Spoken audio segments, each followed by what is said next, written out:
يا أيها الذين آمنوا اتقوا الله حق تقاته ولا تموتن إلا وأنتم مسلمون. يا أيها الناس اتقوا ربكم الذي خلقكم من نفس واحدة وخلق منها زوجها وبث منهما رجالا كثيرا ونساء واتقوا الله الذي تساءلون به والأرحام إن الله كان عليكم رقيبا. يا أيها الذين آمنوا اتقوا الله وقولوا قولا سديدا يصلح لكم أعمالكم ويغفر لكم ذنوبكم ومن يطع الله ورسوله فقد فاز فوزا عظيما. اللهم صل على محمد وعلى آل محمد كما صليت على إبراهيم وعلى آل إبراهيم إنك حميد مجيد. اللهم بارك على محمد وعلى آل محمد كما باركت على إبراهيم وعلى آل إبراهيم إنك حميد مجيد. رب اشرح لي صدري ويسر لي أمري واحلل عقدة من لساني يفقه قولي. رب زدني علما سبحانك لا علم لنا إلا ما علمتنا إنك أنت العليم الحكيم. أما بعد، أعوذ بالله السميع العليم من الشيطان الرجيم. بسم الله الرحمن الرحيم. فإن آمنوا بمثل ما آمنتم به فقد اهتدوا وإن تولوا فإنما هم في شقاق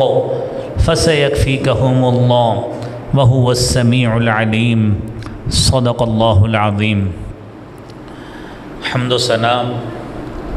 تعریف، کبریائی اور بڑائی اللہ رب العالمین کی ذات کے لیے. درود و سلام امام کائنات، امام المرسلین، شفیع المذنبین اور رحمت للعالمین جناب محمد الرسول اللہ صلی اللہ علیہ وآلہ وسلم کی ذات اطہر پر اور آپ کی آل اولاد پر. حضرات محترم، گزشتہ جمعہ میں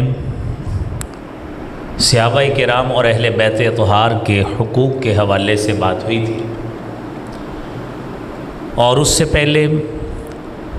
جو ہمارا گفتگو کا ایک تسلسل چل رہا ہے جس میں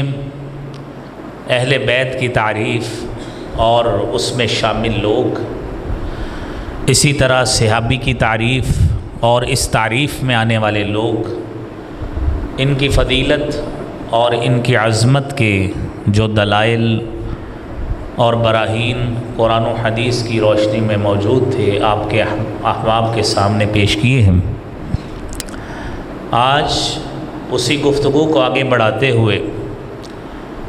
کہ ان صحابہ اور اہل بیت اطہار رضوان اللہ علیہم اجمعین، ان کی عزت، ان کی ناموس اور عظمت کا دفاع کیوں ضروری ہے، ہماری آج گفتگو اس حوالے سے ہوگی. حضرات دیکھیے، روئے زمین پر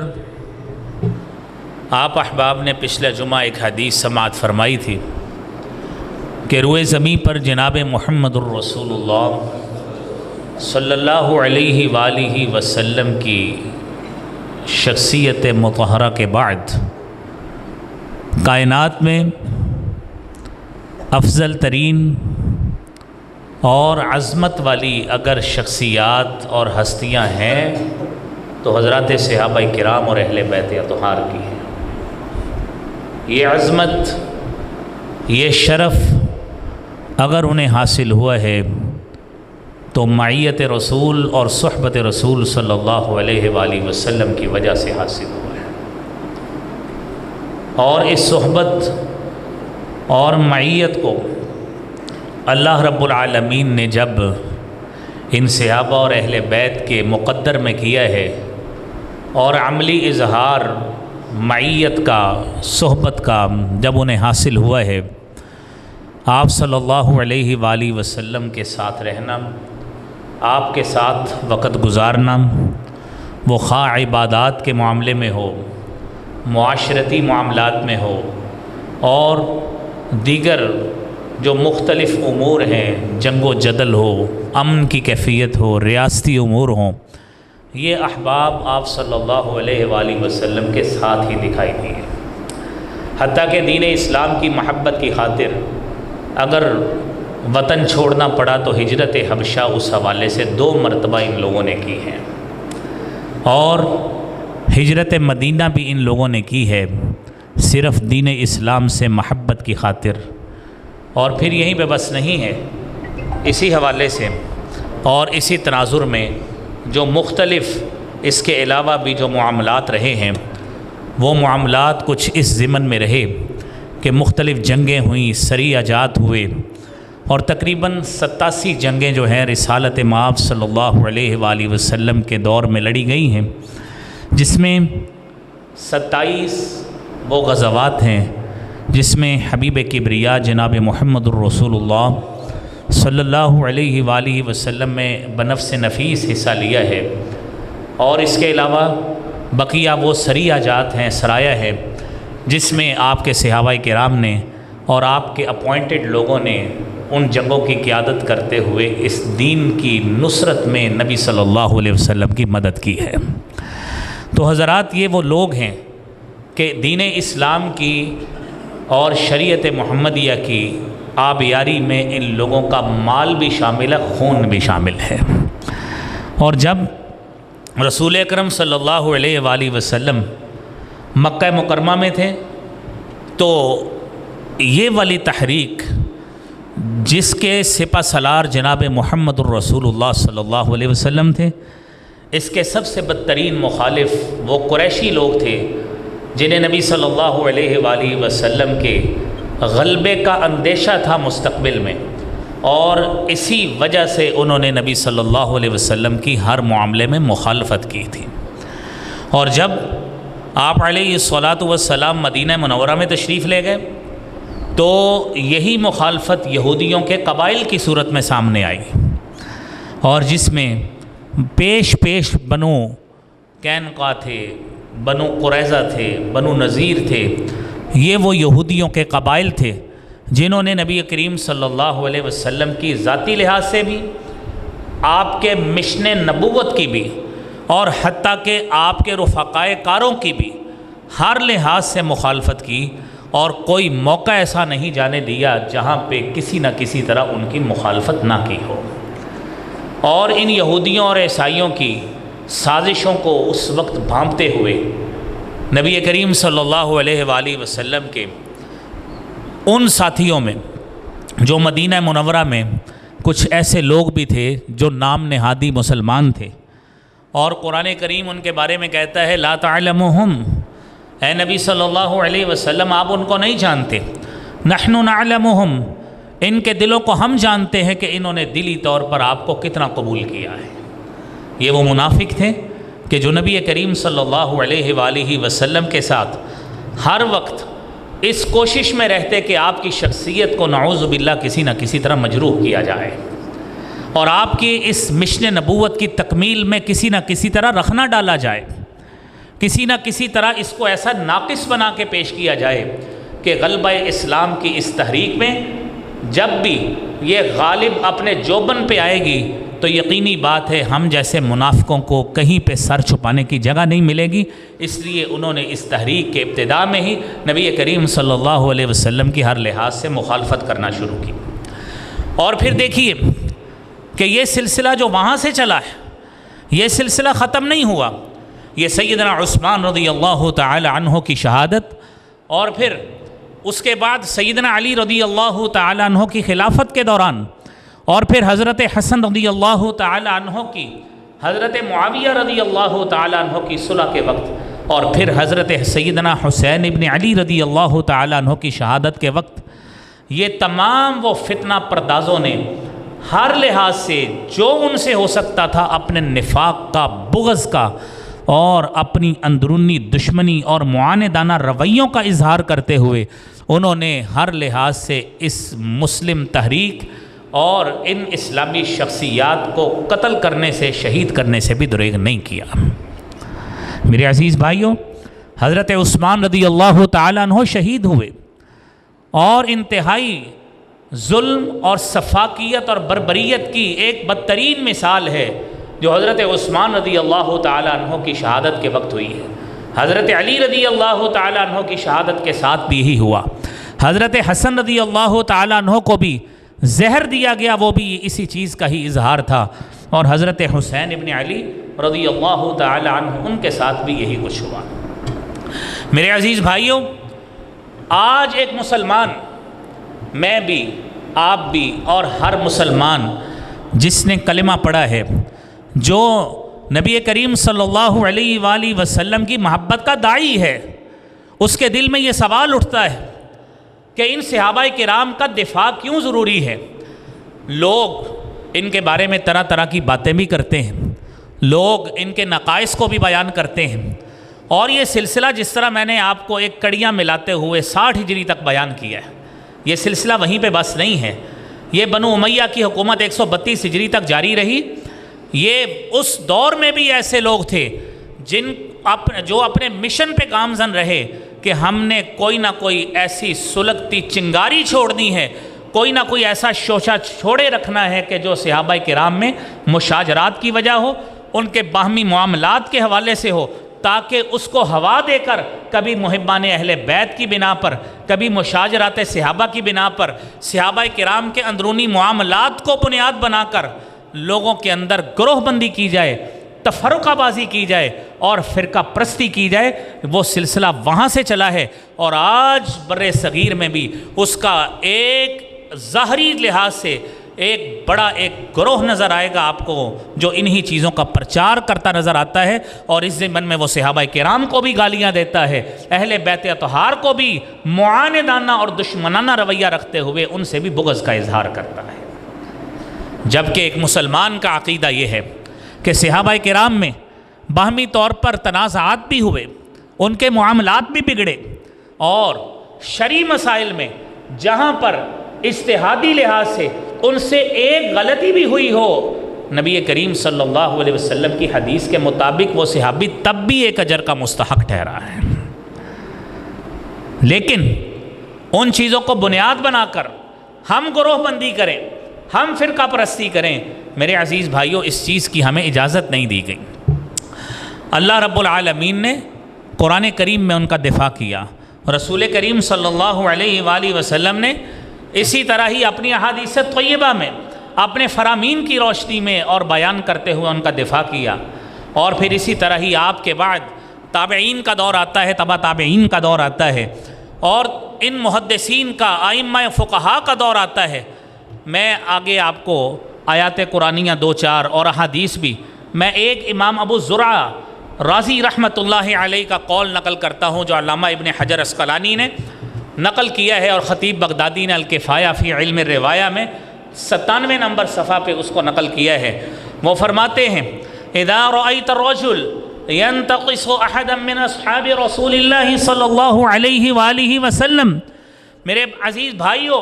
یہ آپ کا بھی عقیدہ ہونا چاہیے، یہ میرا بھی ہونا چاہیے، ہر مسلمان کا یہ عقیدہ ہونا چاہیے کہ ان صحابہ اور اہل بیت کا دفاع کیوں ضروری ہے۔ کہتے ہیں جب آپ کو کوئی شخص نظر آئے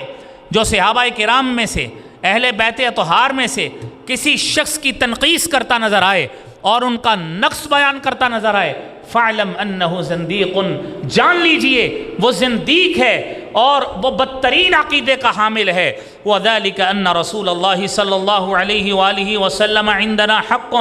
بات اصل میں یہ ہے کہ اللہ کے نبی صلی اللہ علیہ وآلہ وسلم کی ذات، آپ کی شخصیت حق پہ مبنی تھی، قرآن حق پہ ہے، اور وَإِنَّمَا أَدَّى إِلَيْنَا وَالسُّنَنَ اصحاب رسول اللہ صلی اللہ علیہ وآلہ وسلم۔ آج جو ہمارے پاس یہ قرآن موجود ہے، یہ احادیث نبویہ موجود ہیں، اس کو پہنچانے والی اگر شخصیات ہیں تو اصحاب رسول صلی اللہ علیہ وآلہ وسلم ہیں۔ یہ وہ لوگ ہیں جو نبی کریم صلی اللہ علیہ وآلہ وسلم کے بلا واسطہ مخاطبین ہیں، کوئی واسطے کے بغیر انہوں نے ڈائریکٹلی، بغیر کسی واسطے کے، بغیر کسی اوٹ کے، رخ انور جناب محمد الرسول اللہ صلی اللہ علیہ وآلہ وسلم کا دیدار بھی کیا،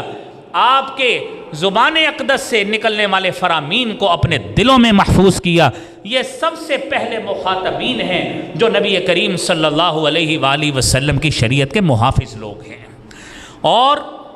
یہ لوگ چاہتے ہیں انما یریدون ان یجرحوا شہودنا لیبطلوا الکتاب والسنہ، یہ تو لوگ چاہتے ہیں کہ ان لوگوں میں نقص بیان کیا جائے صحابہ کرام میں، تاکہ جو قرآن اور سنت صحیح معنوں میں ہمارے پاس موجود ہے کسی نہ کسی طرح اس کو باطل بنا کے نعوذ باللہ پیش کریں۔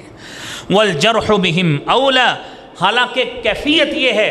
کہ جو شخص صحابہ کرام کے بارے میں بات کرتا ہے، اہل بیت اطہار کے بارے میں نقص بیان کرتا ہے، والجرح بہم اولا، ان لوگوں پہ جرح کرنا، ان کا نقص بیان کرنا، ان کی عقل پہ ماتم کرنا، یہ لائق جرح خود ہیں کہ ان کا نقص بیان کیا جائے۔ وہ شخصیات ہیں جن کی تطہیر اللہ نے قرآن میں بیان کر دی، جن کی پاک دامنی، جن کے ایمان کی شہادت اور ہر لحاظ سے معیار ایمان جن کو قرآن کریم میں اللہ رب العالمین نے قرار دیا ہے۔ آج کوئی شخص میرے بھائیوں ان صحابہ کرام میں بات کرے، ان کی شخصیات پہ بات کرے، عزیز بھائیوں اس کا اپنا ایمان تو ناقص ہو سکتا ہے، لیکن ان صحابہ کرام کی خدمات اور ایمان اور شخصیات کے حوالے سے کوئی کلام نہیں ہو سکتا۔ کیوں؟ قرآن کہتا ہے فَإِنْ آمَنُوا بِمِثْلِ مَا آمَنْتُمْ بِهِ فَقَدِ اهْتَدَوْا وَإِنْ تَوَلَّوْا فَإِنَّمَا هُمْ فِي شِقَاقٍ فَسَيَكْفِيكَهُمُ اللَّهُ وَهُوَ السَّمِيعُ الْعَلِيمُ۔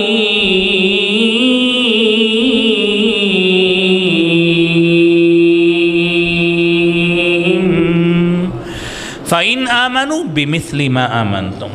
میرے عزیز بھائیوں کچھ آیات آپ کو فضائل صحابہ اور ایمان کے والے سے پچھلے جمعے بیان کی، تکرار مناسب نہیں ہے۔ یہ قرآن، یہ سورہ بقرہ کی 137 نمبر آیت، اللہ رب العالمین نے صحابہ کرام کے ایمان کو پوری امت کے لیے، پوری دنیا کے لیے معیار ایمان قرار دیا ہے، ایمان کے لیے ایک سٹینڈرڈ قرار دیا ہے، ایک کرائیٹیریا قرار دیا ہے کہ تمہارا ایمان بھی اگر ان جیسا ہو جائے جس طرح حضرات صحابہ ایمان لائے ہیں، فقد اہتدوا، تو اللہ کی طرف سے ہدایت یافتہ ہونے کی گارنٹی تمہیں مل جائے گی۔ اور عزیز بھائیوں آج کوئی شخص اٹھے اور ان صحابہ کرام کے ایمان پر اور ان کے اخلاص پر اور ان کی کمٹمنٹ پر، جو دین کے ساتھ ہی، اسلام کے ساتھ ہی، میرے عزیز بھائیوں جو کرے گا وہ اپنے ایمان کو داغدار کرے گا۔ صحابہ کرام کے ایمان میں ذرہ برابر بھی نقص نہیں آ سکتا انشاءاللہ۔ اور دوسری آیت کریمہ آپ سنیے، نبی کریم صلی اللہ علیہ وآلہ وسلم کے یہ صحابہ کرام، اللہ رب العالمین نے ان صحابہ کرام کے حوالے سے ان لوگوں کا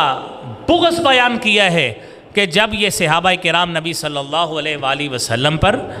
ایمان لائے، آپ صلی اللہ علیہ وسلم کی شخصیت کو بطور نبی تسلیم کیا، تو جب یہ لوگ آپ کے قریب ہوتے تو یہ لوگ آپ کو اور ان صحابہ کرام کے بارے میں کیسی باتیں کرتے۔ وَإِذَا قِيلَ لَهُمْ آمِنُوا كَمَا آمَنَ النَّاسُ قَالُوا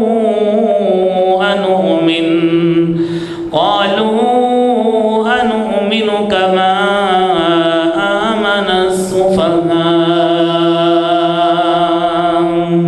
أَلَا إِنَّهُمْ هُمُ السُّفَهَاءُ وَلَكِنْ لَا يَعْلَمُونَ۔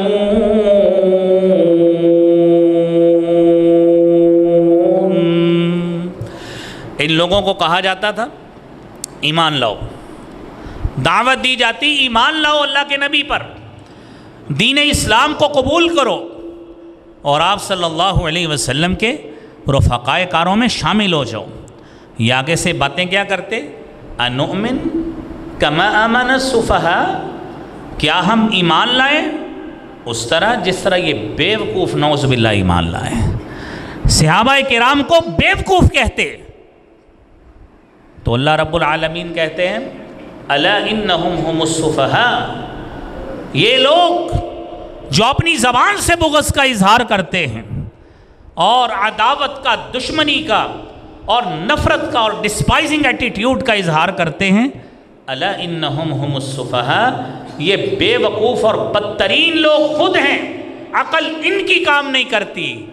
لیکن لا یعلمون، اللہ تعالیٰ نے تو ان سے لگتا ہے سمجھ کی صلاحیت بھی چھین لی ہے، انہیں سمجھ ہی نہیں آ رہی ہے کہہ کیا رہی ہے۔ تو میرے عزیز بھائیوں، یہ صحابہ کرام ہیں، اور صحابہ کرام کا میرے بھائیوں دفاع تو اللہ کے نبی صلی اللہ علیہ وآلہ وسلم نے خود کیا، فزیکلی کیا، عملی لحاظ سے کیا۔ بیعت رضوان کا واقعہ آپ نے صلح حدیبیہ کا واقعہ 6 ہجری والا سنا ہے۔ نبی کریم صلی اللہ علیہ وآلہ وسلم نے حضرت عثمان کی عدم موجودگی میں ان کی بیعت کی ہے کہ نہیں کی؟ قرآن سنیے، ان الذین یبایعونک انما یبایعون اللہ ید اللہ فوق ایدیہم فمن نکث فإنما ينکث علی نفسہ ومن اوفى بما عاهد عليه الله فسيؤتيه اجرا عظيما۔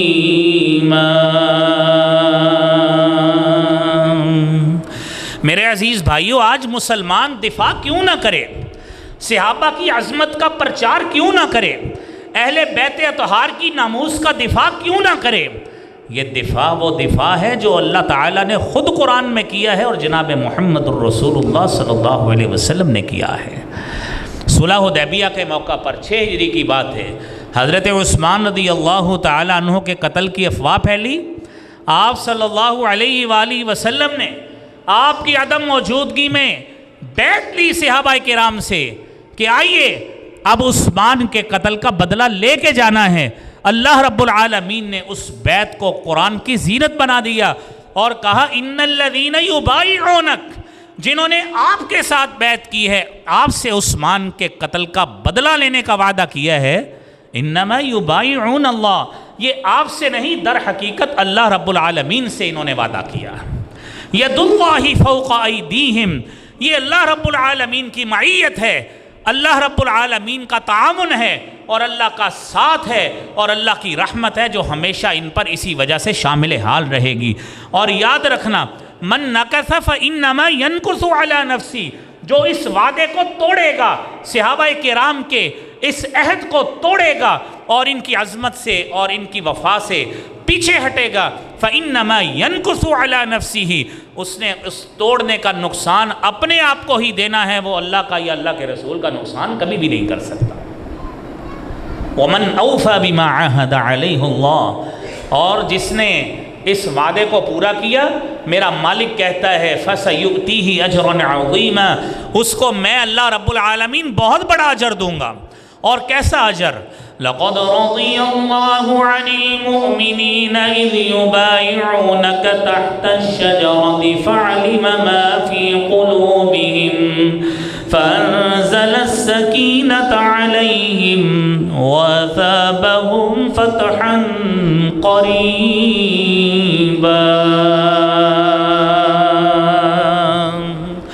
اللہ رب العالمین نے ایسا اجر دیا، لقد رضی اللہ عن المؤمنین، میرا خالق اور مالک کہتا ہے کہ میں اللہ رب العالمین عرش عظیم سے قرآن نازل کر کے کہتا ہوں کہ جنہوں نے صحابہ سے وفاداری کی بیعت کی ہے، میں ان سے اپنی رضامندی کا اظہار کر رہا ہوں۔ تو میرے عزیز بھائیوں، نبی کریم صلی اللہ علیہ وآلہ وسلم کے ان صحابہ کرام کی عظمت کا اس طرح اظہار ہے۔ اور پھر دفاع صحابہ کرنا، صحابہ کی عظمت کا دفاع کرنا، ان کی ناموس کا دفاع کرنا، یہ میرے بھائیوں آپ دیکھیے قرآن بھی اس سے بھرا پڑا ہے، احادیث بھی ہیں۔ ایک مثال لیجئے، 9 ہجری میں غزوہ تبوک کا واقعہ پیش آیا ہے، اور غزوہ تبوک کے موقع پر رسالت مآب صلی اللہ علیہ وآلہ وسلم نے جب ڈونیشن اکٹھی کی، لوگوں سے جہاد فنڈ کا مطالبہ کیا، یہ وہی موقع ہے کہ جس موقع پر ابو بکر صدیق رضی اللہ تعالیٰ عنہ نے اپنے گھر کا سارا سامان پیش کیا، عمر فاروق رضی اللہ تعالیٰ عنہ نے گھر کا آدھا سامان پیش کیا، اور عثمان غنی رضی اللہ تعالیٰ عنہ نے 900 اونٹ سامان سے لدے لدائے پیش کیے، اور 60 یا 70 گھوڑے پیش کیے، اور 1000 سونے کی اشرفی پیش کی۔ نبی کریم صلی اللہ علیہ وسلم فرمانے لگے ما ضر عثمان ما عمل بعد اليوم، آج کے بعد عثمان جو بھی عمل کرے جنت میں جانے کے لیے یہی کچھ کافی ہے۔ یہ وہ صحابی رسول ہے۔ اور جب منافقین انہوں نے یہ سارا منظر اپنی آنکھوں سے دیکھا کہ ایک شخص ڈھیروں سامان لا رہا ہے، کوئی شخص ایک بھاری بھرکم سامان اور ایک بڑی تعداد میں چیزیں لا رہا ہے، اور کوئی شخص ہے جو مختصر قسم کا سامان لا رہا ہے، اور سورہ توبہ کی میرے عزیز بھائیوں آیت نمبر 79 ہے، آپ اس آیت کو سنیے قرآن کیا کہتا ہے۔ الذین یلمزون المتطوعین من المؤمنین والذین لا یجدون الا جہدهم فیسخرون منهم سخر اللہ منهم ولهم عذاب علیم۔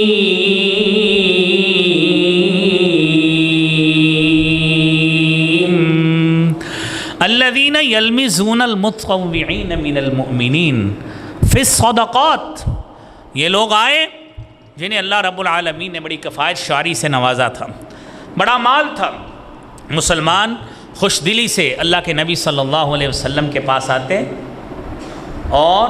بھاری برکم کافی سارا سامان جہاد کے طور پر آپ کو دیتے۔ یہ لوگ ان کو بھی باتیں کرتے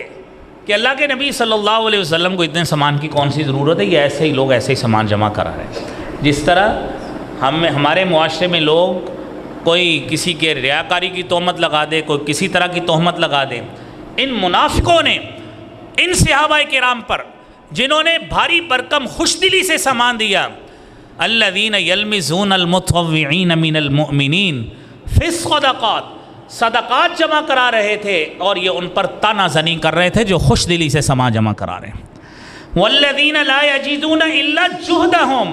اور جن کے پاس مختصر سامان، وہ ایک صحابی آیا چند کھجوریں لا کے اس نے دے دیں، کسی نے تھوڑا سا مختصر سامان دیا، سخر اللہ منہم، میرا مالک کہتا ہے یہ ان منافقین نے میرے نبی کے رفقاء پر طعنہ زنی کی ہے، سخر اللہ منہم، اب اللہ کا مذاق ان سے یہ ہوگا دنیا میں خوش ہو لیں، دردناک عذاب میں ان کو پھینکوں گا۔ میرے عزیز بھائیوں، جو صحابہ کرام پر طعنہ زنی کرتا ہے اور ان کے اخلاص اور کمٹمنٹ پر باتیں کرتا ہے، ان کی نیتوں پہ حملہ کرتا ہے، میرا مالک کہتا ہے لہم عذاب علیم، ان کے لیے دردناک عذاب ہے۔ استغفر لهم او لا تستغفر لهم ان تستغفر لهم 70 مرة فلن يغفر الله لهم۔ اے نبی، اب ان کی سزا یہ ہے، آپ ان کے لیے استغفار مانگیں یا نہ مانگیں۔ ان تستغفر لهم 70 مرة، آپ ان کے لیے 70 مرتبہ بھی استغفار کریں، لن یغفر اللہ لهم، ہرگز اللہ تعالیٰ ان کو معاف نہیں کرے گا۔ میرے عزیز بھائیوں، اللہ رب العالمین نے سورہ نور کی 16، 17، 18، 19 آیتوں میں وہ تذکرہ بھی کیا ہے واقعہ افک کے حوالے سے، جو ام المومنین سیدہ عائشہ صدیقہ رضی اللہ تعالی عنہا کی پاک دامنی پہ حملہ تھا، اور اس میں بھی جو بڑا کردار تھا وہی منافقین کا تھا۔ اور آج بھی اس لبادے میں آپ کو ٹی وی پر لوگ ملیں گے، سوشل میڈیا پہ، یوٹیوب پہ لوگ ملیں گے، فیس بک پہ ملیں گے، جن کے کلپس آپ سن کے بسا اوقات کمزور ایمان والے ان سے محظوظ ہوتے ہیں، خوش ہوتے ہیں۔ میرے بھائیوں، مومن کا کام کیا ہے؟ لولا اذ سمعتموه قلتم ما يكون لنا ان نتكلم بهذا سبحانك هذا بهتان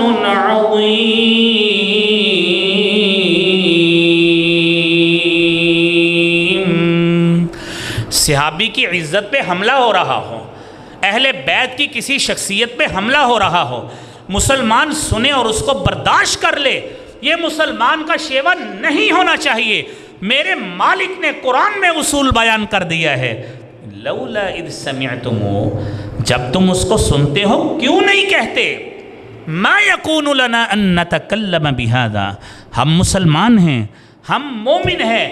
ہم اس کے بارے میں کلام نہیں کر سکتے، ہماری زبان اللہ نے بند کر دی ہے، ان صحابہ کی حرف آ سکتا ہے، ہم اپنے بارے میں ان کے بارے میں بات نہیں کر سکتے۔ اور قرآن نے 7 اصول بھی بیان کیا، یعظکم اللہ ان تعودوا لمثلہ ابدا ان کنتم مؤمنین۔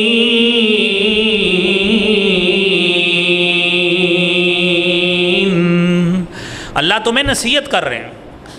خبردار ایسی دوبارہ حرکت کی، کسی صحابی کے بارے میں زبان کھولی، کسی اہل بیت کی شخصیت کے بارے میں زبان کھولی، اہل بیت کی اعلیٰ ترین اور بلند شخصیات میں آپ صلی اللہ علیہ وسلم کے بعد آپ کی ازواج مطہرات ہیں، یہ عائشہ کے بارے میں بات تھی۔ فرمایا آئندہ زبان کھولی، تمہارے لیے کیا ہوگا؟ اگر تم مومن رہنا چاہتے ہو تو زبان مت کھولنا، ورنہ اس صف سے اور اس صف سے ہی نکل جاؤ گے۔ اور میرے عزیز بھائیوں، قرآن کریم نے یہ اصول بیان کر دیا سورہ نور کی 19 نمبر آیت میں، ان الذین یحبون ان تشیع الفاحشۃ فی الذین آمنوا لهم عذاب علیم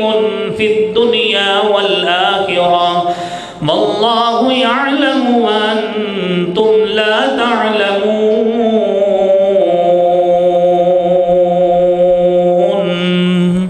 تمہاری ان حرکتوں سے لوگوں میں صحابہ کے بارے میں بدگمانی پھیلے گی، اہل بیت کے بارے میں ان کی عزت و ناموس پہ حرف آئے گا، اور جب یہ حرف آئے گا آپ یہ سمجھیں کہ تم فحاشی اور بے حیائی کے مرتکب ہوئے ہو۔ تمہارے اس عمل سے اگر یہ باتیں پھیلی تو یاد رکھنا، پھر جو لوگ یہ کام کریں گے، پسند کریں گے، لہم عذاب علیم فی الدنیا والآخرہ، دنیا میں بھی عذاب کے مستحق ٹھہریں گے، آخرت میں بھی عذاب کے مستحق ٹھہریں گے۔ اور میرے عزیز بھائیوں، یہ صحابہ کرام کا دفاع کرنا کیوں ضروری ہے؟ نبی کریم صلی اللہ علیہ وآلہ وسلم نے فرمایا، صحیح مسلم کی 2581 نمبر حدیث ہے، فرمایا اذا ذکر اصحابی فامسکوا، جب میرے صحابی کا تذکرہ آتا ہے، میرے کسی رفیق اور ساتھی کا تذکرہ آتا ہے، اپنی زبانیں بند کر لو۔ اور میرے بھائیوں، اس سے مسئلہ یہ اخذ ہوتا ہے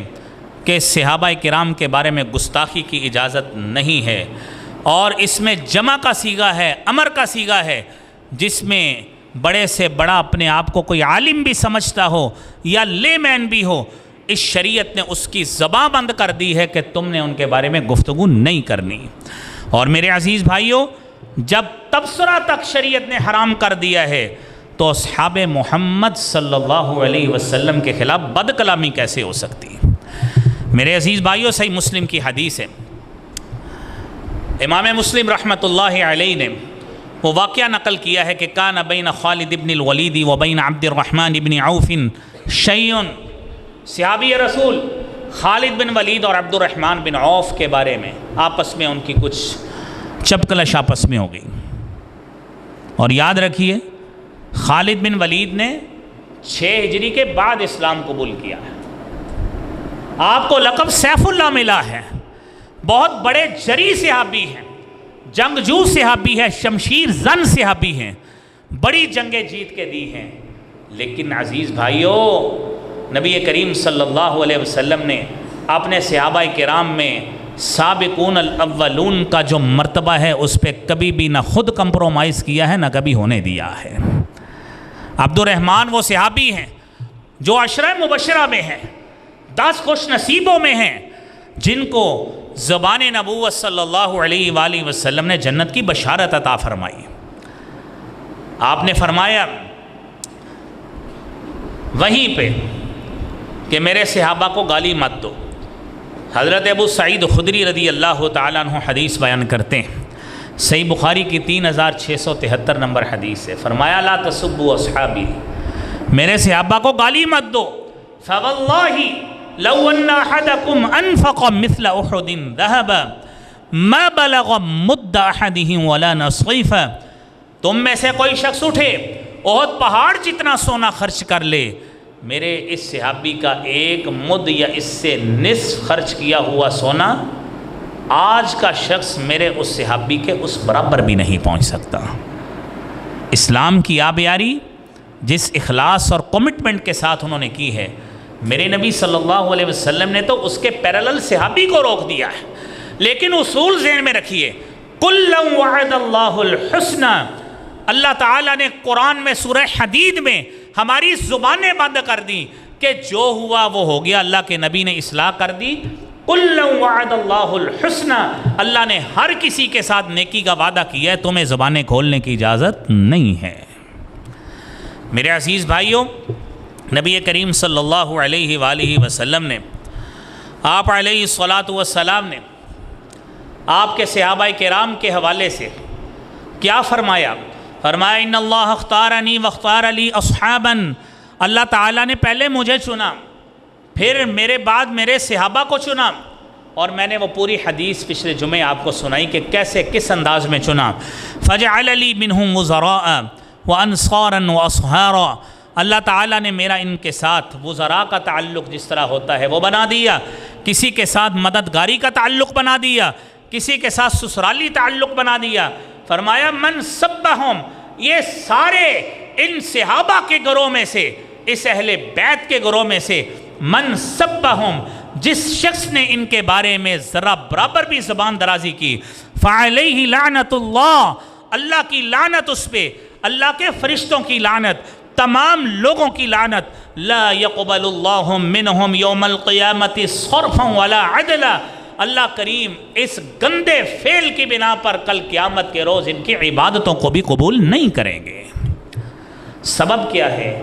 یہ عبادت کے طریقے، یہ سارا کچھ ہمارے پاس پہنچا ہے تو ان کی وساطت سے پہنچا ہے۔ آپ اگر ان ذرائع پر ہی اگر شک کا اظہار کرنے لگ جائیں گے، آپ خود بتائیے کل کلا آپ نعوذ باللہ حدیث کا بھی انکار کر بیٹھیں گے، قرآن کا بھی انکار کر بیٹھیں گے۔ آج تو غیروں کی سازش یہ ہے کہ ان لوگوں میں صحابہ کے بارے میں، اہل بیت کے بارے میں، ان کے دلوں میں ایسا شک ڈالا جائے اور ان کے ذہن میں مشکوک کردار بنا دیا جائے تاکہ یہ صحابہ کرام کے بارے میں ایسے شک اور بغض کا اظہار یہ خود ہی کرنے لگ جائیں۔ اسی لیے تو نہیں میرے بھائیوں، ہمارے حضرت مولانا سینیٹر حافظ عبد الکریم صاحب نے یہ سینٹ میں 3-4 دن پہلے بل پیش کیا، اور انہوں نے چیئرمین سینٹ کے آگے ہاتھ باندھ کے کہا کہ جناب چیئرمین، یہ 6 مہینے ہو گئے اور میں یہاں سے اس فورم سے جماعت اسلامی کے مولانا عبد الاکبر چترالی صاحب کو خراج تحسین پیش کرتا ہوں، جماعت اسلامی کے سینیٹر مشتاق احمد کو خراج تحسین پیش کرتا ہوں، جنہوں نے قومی اسمبلی میں ناموس صحابہ کا بل پیش کیا اور صحابہ کرام کی عظمت کے حوالے سے، اہل بیت اطہار کی عظمت کے حوالے سے پیش کیا، اور چونکہ سینٹ میں ان کی نمائندگی اس تناسب سے نہیں ہے، سینٹ میں بل الحمدللہ ہماری مرکزی جمعیت اہل حدیث پاکستان کے سینیٹر حافظ عبد الکریم صاحب نے پیش کیا، اور اس ریزولوشن پہ اور اس بل پر چیئرمین سینٹ نے اس کو پاس کروایا، اور اب دعا کیجئے کہ اس بل کی منظوری میں صرف ایک دستخط ہیں جو صدر پاکستان کے ہونے ہیں۔ اس کے بعد یہ بل اس پاکستان میں نافذ العمل ہوگا کہ جو شخص اہل بیت اطہار کا نقص بیان کرے گا، جو صحابہ کرام پہ کیچڑ اچھالے گا، جو نعوذ باللہ لوگوں کو دھوکہ دیتے ہوئے حدیثوں کے نمبر جعلی انداز میں بتا کر اور کتمان علم کرتے ہوئے لوگوں میں تفرقہ بازی پیدا کرتا ہے، جب 10 سال کی قید ہوگی انشاءاللہ عقل خود ٹکانے آ جائے گی کہ یہ صحابہ کرام کتنی بڑی عظمت کے مالک ہیں۔ میرے عزیز بھائیوں، اللہ رب العالمین سے ان پارلیمنٹیرینز کی جنہوں نے اس حوالے سے کردار ادا کیا ہے، ان کی خیر و برکت کے لیے دعا کیا کریں۔ جہاں پہ سیاسی لحاظ سے، معاشی لحاظ سے مشکلات ہوتی ہیں، وہاں پہ میرے بھائیوں اچھی باتیں بھی ہوتی ہیں، ان کو اپریشیٹ کرنا چاہیے۔ اور لوگ ہمیں پوچھتے ہیں اتنے سال ہو گئے ہیں، وہ انہوں نے مولویوں نے کیا ہے؟ یہ ایک کام ہی انہوں نے ساری زندگی میں جو بہترین کام تھا، وہ صحابہ کی عظمت کا وہ جھنڈا گاڑ کے چلے گئے، اس سے بہتر اور کیا کام ہو سکتا ہے؟ میرے عزیز بھائیوں، 1-2 باتیں اور سنیے کہ جو شخص صحابہ کے نقص بیان کرتا ہے، صحابہ کرام کی عظمت کے بارے میں کوئی نقص کا اظہار کرتا ہے اور گستاخی کرتا ہے، میرے عزیز بھائیوں، میں ایک دو واقعات چند منٹ میں سنا کے 2-3 منٹ میں، حضرت سعد بن ابی وقاص رضی اللہ تعالی عنہ نبی کریم صلی اللہ علیہ وسلم کے جلیل القدر صحابی، آپ علیہ الصلاۃ والسلام کے عشرہ مبشرہ میں شامل ہیں، اور آپ جنگ قادسیہ کے فاتح فارس بھی ہیں۔ اس وقت آپ سپہ سالار تھے۔ حضرت سعد بن ابی وقاص رضی اللہ تعالیٰ عنہ، یہ واقعات صحابہ کی عظمت کے حوالے سے بہت بیان ہو سکتے ہیں، ہمارے پاس وقت نہیں، ایک واقعہ سنیے۔ سعد بن ابی وقاص حضرت عمر فاروق رضی اللہ تعالیٰ عنہ کے دور میں کوفہ کے گورنر تھے۔ کچھ لوگوں نے آ کے حضرت عمر فاروق امیر المومنین سے شکایت کی کہ ہمیں سعد سے شکایت ہے، گورنر بدل دیجیے۔ آپ نے عمار بن یاسر کو گورنر مقرر کر دیا۔ پوچھا کہ ابو اسحاق، انہوں نے شکایت لگائی ہے کہ آپ نماز بھی سنت کے مطابق نہیں پڑھاتے۔ انہوں نے کہا واللہ نماز کیوں نہیں، جس طرح کی نماز میں نے اللہ کے نبی صلی اللہ علیہ وآلہ وسلم سے جو سیکھی ہے، عشاء کی نماز پہلی 2 رکعتیں لمبی پڑھاتا ہوں، دوسری چھوٹی پڑھاتا ہوں، وہی سنت رسول ہے، میں تو وہی کام کر رہا ہوں۔ کہنے لگے عمر فاروق رضی اللہ تعالیٰ عنہ نے فرمایا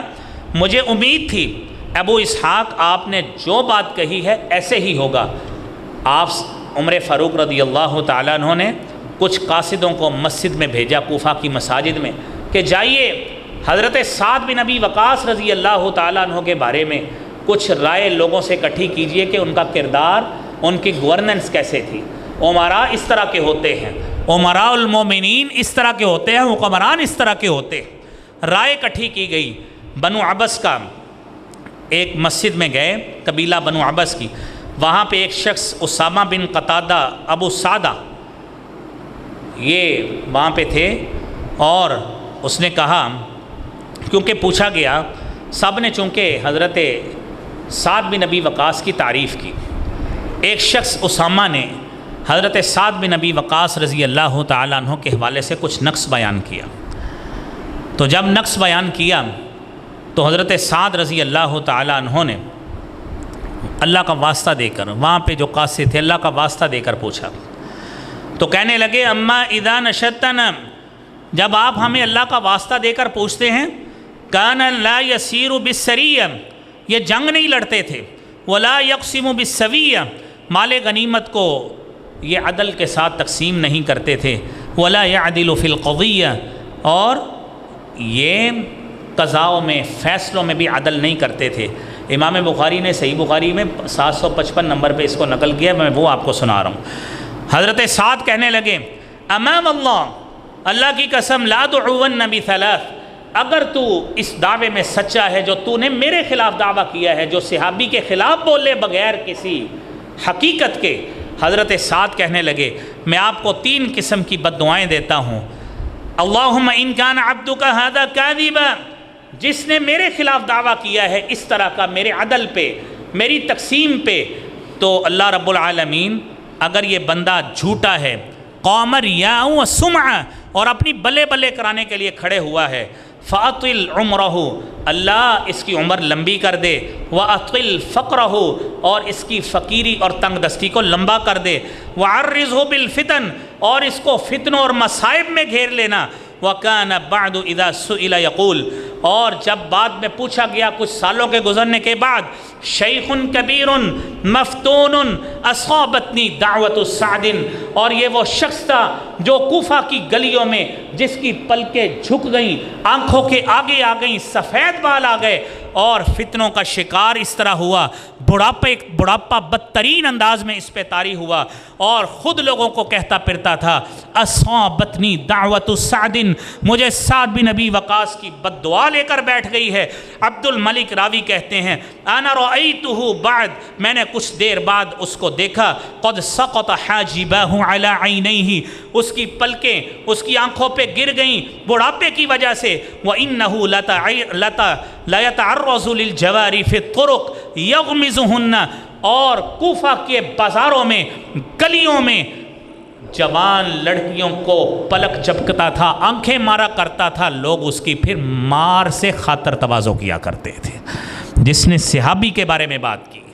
اللہ رب العالمین اس سے انتقام یوں لیتے ہیں۔ یہاں پہ میرے بھائیوں، حضرت سعید بن زید کا واقعہ بھی ہے، حضرت حسین بن علی کا واقعہ بھی ہے. یہ باتیں انشاءاللہ پھر بیان کریں گے. اللہ کریم ہم سب کو صحابہ کرام کی عظمت اور ان کے تقدس کے حوالے سے، اہل بیت کی عظمت کے حوالے سے ان کا علم بلند کرنے کی توفیق عطا فرمائے. وآخر دعوانا الحمدللہ رب العالمین.